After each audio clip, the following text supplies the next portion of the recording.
जय श्री राधे। राधे राधे।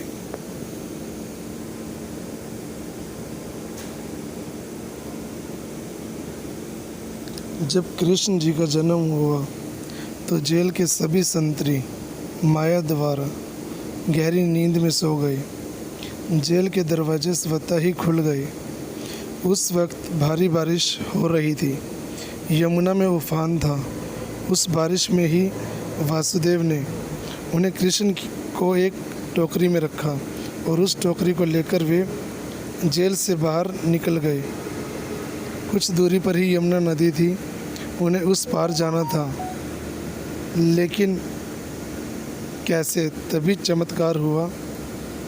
यमुना के जल ने भगवान के चरण छुए और फिर उसका जल दो हिस्सों में बट गया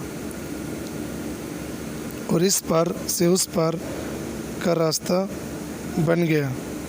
कहते हैं कि वासुदेव कृष्ण को यमुना के उस पार गोकुल में अपने मित्र नंद गोप के यहाँ ले गए।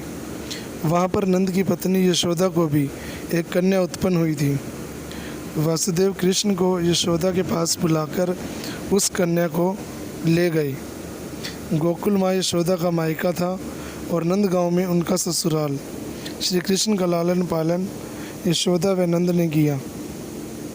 गोकुल यमुना के तट पर बसा एक गांव है, जहां सभी नंदों की गांव का निवास स्थान था। नंद मथुरा के आसपास गोकुल और नंद गांव में रहने वाले अभीर गोपों के मुखिया थे। यहीं पर वसुदेव की दूसरी पत्नी रोहिणी ने बलराम को जन्म दिया था।